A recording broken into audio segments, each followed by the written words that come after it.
இந்நிகழ்ச்சியை வழங்குவோர் வாலாஜா ஸ்ரீ சாய் மொபைல்ஸ். குறைந்த விலைக்கும் சிறந்த சலுகைக்கும்.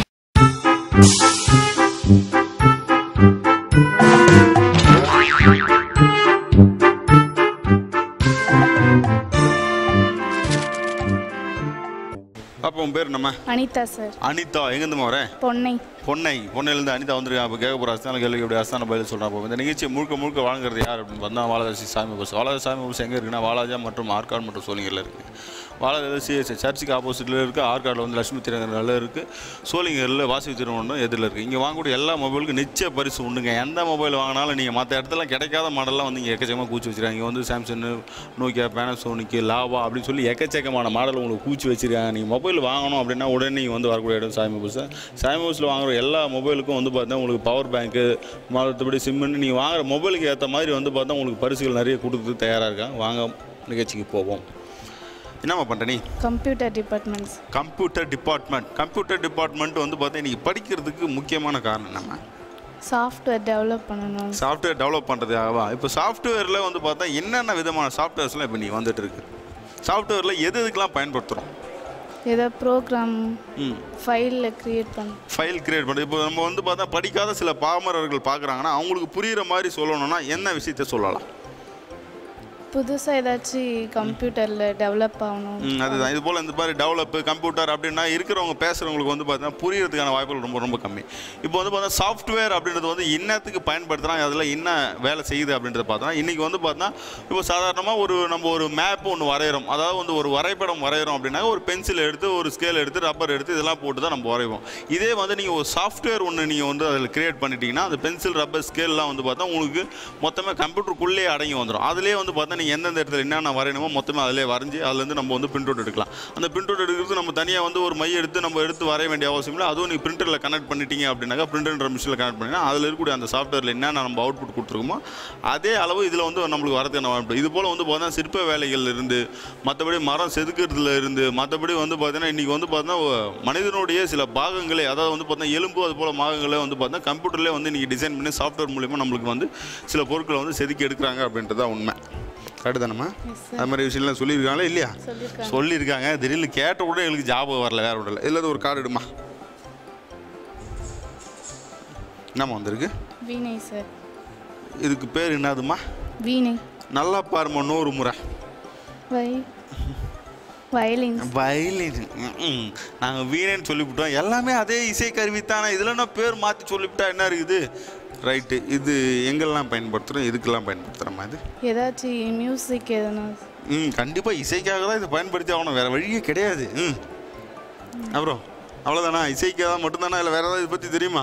வேறு எதுவும் தெரியாது. ஏன்னா நம்ம நாட்டில் அதிகப்படியாக பயன்படுத்தலை. இதெல்லாம் வந்து பார்த்தோன்னா அயல் நாடுகளில் வந்து வெளிநாடுகளில் பயன்படுத்தக்கூடிய இசைக்கருவியாக இருக்கிறதுனால இதை பற்றி தெரியாது.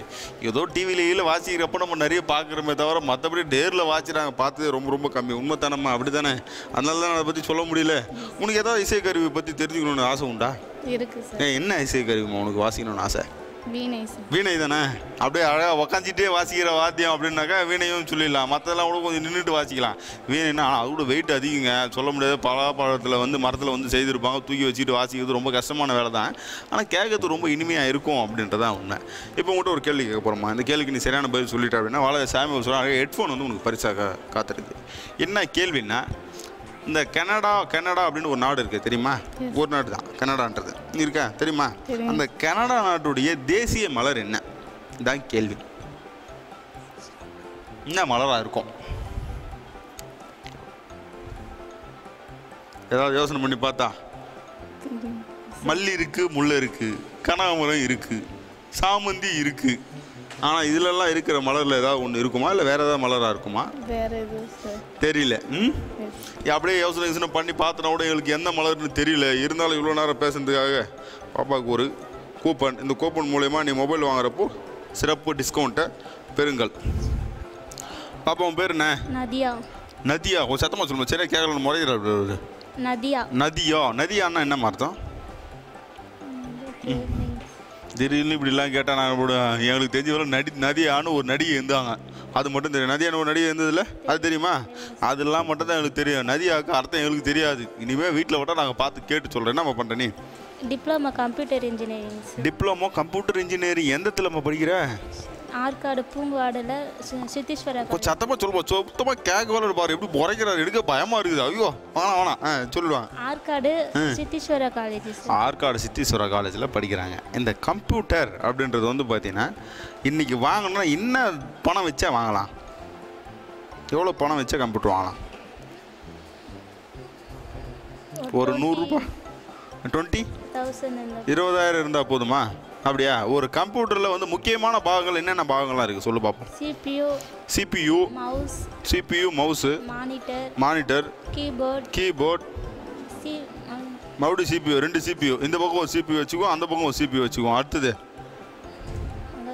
என்னம்மா ஒரு டெக்னிக்கலாக கேள்வி கேட்குறப்போ உள்ள ரேம் இருக்குது, ப்ராசர் இருக்குது, மதர் போர்டு இருக்குது, ஹார்ட் டிஸ்க் இருக்குது, இந்த விஷயம்லாம் சொல்ல முடியல.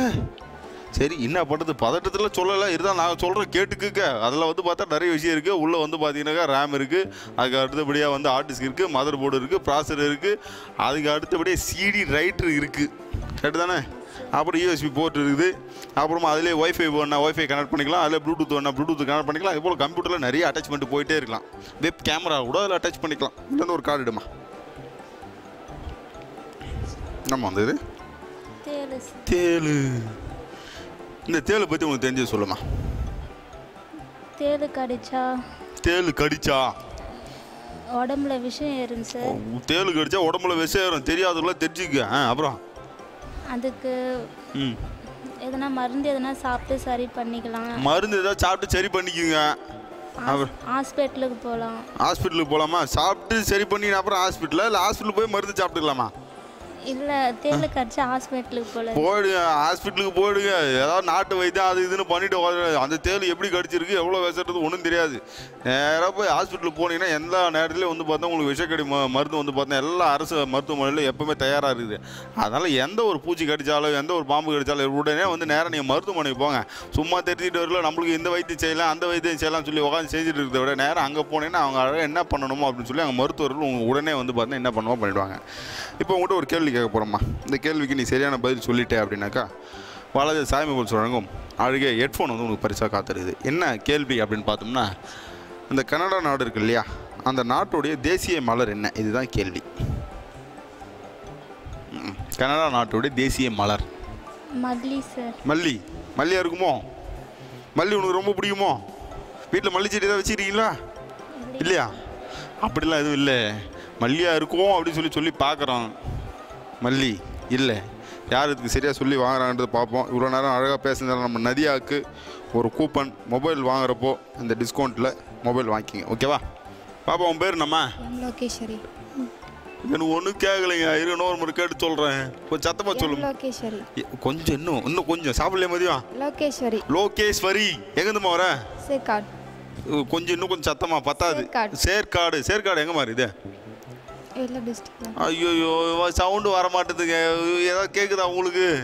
ஒன்றும் கேட்கலன்றாப்புல. எது எந்த இடத்துலமா இருக்குது சேர்க்காடு? வெள்ளூர் டிஸ்ட்ரிக்டில் தான் இருக்குது. எங்களால் முடிஞ்ச வரல வாய்ஸ் அவ்வளோதான் வரும். முடிஞ்சால் இருக்கிறத வரலும் வாய்ஸ் கொஞ்சம் ஏற்றிக்குங்க. வேறு ஒன்றும் கிடையாது. என்னம்மா படிக்கிறேன்? Diploma computer engineering. இன்னும் கொஞ்சம் சத்தமா? Diploma computer engineering. கொஞ்சம் இன்னும் சத்தமா? Diploma computer. ப்ளீஸ் இன்னும் கொஞ்சம் சத்தமாமா. அப்புறம் நான் அழுதுருவேன். சண்டை போடுறதுக்காவது கொஞ்சம் சத்தமாக பேசிடுமா. Diploma computer engineering. சத்தம் மட்டும்தாங்க நாங்கள் கம்மியாக பண்ணுவோம். ஆனால் வந்து விஷயம்லாம் கேட்டால் நாங்கள் டக்குன்னு பதில் சொல்லுவோம். இல்லை அதை பற்றி என்கிட்ட பற்றி நிறைய விஷயம் வச்சுருக்கோம் கம்ப்யூட்டரை பற்றி. இதுலேருந்து ஒரு கார்டு எடுமா. என்னம்மா வந்திருக்கு? முதலை பற்றி உனக்கு தெரிஞ்சது சொல்லுமா. முதலை பற்றி தெரிஞ்சதை யோசிக்க ஆரம்பிச்சிட்டாங்க. இப்போ யோசிக்க ஆரம்பிச்சதை டக்குன்னு முதலை பற்றி சொல்லினே இருக்க போகிறான். சொல்லுவேம்மா. சாப்பாடு கொடுத்தா அழுவும் சார். சாப்பாடு கொடுத்தா அழுவுமா? ஐயோ சாப்பாடு கொடுத்தா அழுவுமாப்பா அது. அப்புறம் சொல்லுமா. நீ சொல்கிறத சில விஷயம் இருக்கு. நான் உங்களுக்கு அது தெளிவாக சொல்கிறேன். நான் சொல். கிட்ட போனால் பயமாக இருக்கும். கிட்ட போனால் அது பயப்படுவோம், நம்ம பயந்துருவோம் அப்படின்றதா ஒன்று. இன்னும் கொஞ்சம் அப்படி முன்னாடி அப்படி வந்துடு. இதில் வந்து முதலை பற்றி சொல்லணும் அப்படின்னா முதலை வந்து பார்த்தீங்கன்னா அதுக்கு வந்து மூக்கில் பல்லுள்ள ஒரே விலங்கினம் எது அப்படின்னு பார்த்தீங்கன்னா முதலை அப்படின்றது தான் ஒன்று. இந்த முதலை வந்து பார்த்தீங்கன்னா நீர்லேயும் வாழும், வந்து பார்த்தீங்கன்னா நிலத்திலையும் வாழும் அப்படின்றது ஒன்று. அதுக்கு அடுத்தபடி இந்த முதலைக்கு வந்து நாக்கு என்பது கிடையாது. எந்த ஒரு பொருளையும் வந்து அது வந்து சவிச்சு சாப்பிடாது. அப்படியே வந்து மென்று எந்த அளவுக்கு உள்ள தள்ளமோ அப்படியே உள்ள தள்ளிட வேண்டியதானே தவிர மென்று சவிச்சு சாப்பிட்றதெல்லாம் அதுக்கு கிடையவே கிடையாது. அதுக்கு அடுத்தபடியாக இது வந்து பார்த்தீங்கன்னாக்கா முதலை அப்படின்றது வந்து பார்த்தீங்கன்னா நீண்ட நாள்கள் வந்து பார்த்தீங்கன்னா உயிர் வாழக்கூடிய விலங்குல ஒன்று. அதுக்கு அடுத்தபடியாக தூங்குறப்போ இது வந்து கண்களை வந்து திறந்து கொண்டே தூங்கும் அப்படின்றதும் இதில் ஒன்று. முதலையை பற்றி சொல்லணும்னா நிறைய சொல்கிறது. இதில் வந்து பார்த்தீங்கன்னா கடலில் வாழக்கூடிய முதலைகள் நிறைய இருக்குது, இதில் வந்து நன்னீரில் வாழக்கூடிய முதலைகள் நிறைய இருக்குது. போல் முதலை இனங்களில் வந்து பார்த்தா நிறைய விஷயங்கள் இருந்துகிட்டே இருக்குது. இது வந்து பார்த்தா நம்மளுடைய ஜீனிலே வந்து பார்த்தீங்கன்னா அதாவது இது வரைக்கும் இருக்கக்கூடிய உயிரினங்கள்லேயே வந்து பார்த்தா நிறைய மாறுதல்களை சந்திக்காமல் இருக்கிறதுல வந்து பார்த்தா இந்த முதலையும் ஒன்று. இப்போ அன்றைக்கி இருக்கக்கூடிய டைனோசரஸ் அப்படின்றதுக்கும் இன்றைக்கும் வந்து பார்த்தீங்கன்னா சில இதெல்லாம் ஒத்து போகுது அப்படின்னாக்க இது வரலாம் அது வரலாம் இந்த பரிணாம வளர்ச்சியில் எதுவுமே வந்து மாறாமல் இருக்குது அப்படின்றது வந்து முதலையும் ஒன்று சொல்லலாம். இப்போ உங்கள்கிட்ட ஒரு கேள்வி கேட்குறேம்மா, இந்த கேள்விக்கு நீ சரியான பதில் சொல்லிட்டு அப்படின்னா வாழ சாயம் சொன்னால் ஹெட்ஃபோன் வந்து உனக்கு பரிசாக காத்திருக்குது. என்ன கேள்வி அப்படின்னு பார்த்தோம்னா, இந்த கனடா நாடு இருக்குல்ல, கனடா நாடு, அந்த நாட்டுடைய தேசிய மலர் என்ன? இதுதான் கேள்வி. ரோஸ். கொஞ்சம் சத்தமாக சொல்லுமா. ரோஸ். ரோஸ் அப்படின்னு சொல்லி சொல்கிறாங்க. ரோஸ் வந்து கனடா நாட்டுடைய தேசிய மலர் இல்லை. அதோடைய தேசிய மலர் என்ன அப்படின்றது வந்து சில பேர்லாம் வந்து எல்லா கேள்வியும் கரெக்டாக போய் சொல்லிட்டே வரீங்களா, இதுக்கும் கரெக்டாக சொல்லிவிடுங்க அப்படின்னு சொல்லி எதிர்பார்த்துட்டீங்க. இவ்வளோ நேரம் நம்மக்கிட்ட வந்து பேசுனதுனால வந்து பார்த்தா பாப்பாவுக்கு வந்து முதல்ல வந்து ஒரு கூப்பனை கொடுத்துட்றோம். இந்த கூப்பனில் இருக்கிறபடி டிஸ்கவுண்ட்டில் நீங்கள் வந்து மொபைல் வாங்குறப்போ தள்ளுபடியில் வாங்கிக்கலாம். இப்போ நான் கேட்ட கேள்வி என்ன அப்படின்னு பார்த்தோம்னா, கனடா நாட்டுடைய தேசிய மலர் என்ன அப்படின்றத உண்மையான இதுக்கு சரியான பதில் என்ன அப்படின்னு பார்த்தோம்னா, அந்த நாட்டுக்கு தேசிய மலரே இல்லை அப்படின்றது தான் உண்மையான பதில் இதுக்கு. இது வந்து பார்த்தா நம்மளோட எல்லா நாட்டுக்கும் இருக்க மாதிரி இருந்துரும் அப்படின்றது. அதனால் சில விஷயங்கள் வந்து நம்ம தெரிஞ்சு வச்சுக்கிறது மூலிமா வந்து பார்த்தா நம்ம சரியான பதில் சொல்லலாம் அப்படின்னு இந்த நிகழ்ச்சி இந்த எபிசோடு வந்து கடைசி இடத்துக்கு வந்துட்டோம். இந்த நிகழ்ச்சி வந்து பார்த்தா இவ்வளோ நேரம் அழகாக வந்து நம்மளுக்கு எடுத்து கொடுத்தது நம்ம ஸ்ரீதர், நம்ம ஜெகதீஷ், சந்தோஷ், மற்றபடி சங்கர், தர்மலிங்கம் அப்படின்னு சொல்லிட்டு நம்ம ஆளுங்களாம் நல்லா அருமையாக நம்மளுக்கு வீடியோ எடுத்து கொடுத்துட்ருக்காங்க. நீங்களும் பார்த்து ரொம்ப சந்தோஷமாக இருந்துட்டு இருப்பீங்க.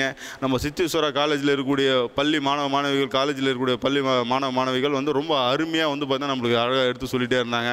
இதில் வந்து பார்த்தா நிறைய வந்து பார்த்தா ஹெட்ஃபோன்லாம் இவங்க வாங்கியிருக்காங்க. அதனால் நம்ம நினைக்கிறப்போ ரொம்ப சந்தோஷமாக இருக்குது. இந்த நிகழ்ச்சி உங்களுக்கு இவ்வளோ நேரம் வழங்கியது உங்கள் அன்பு காந்தி குமார்.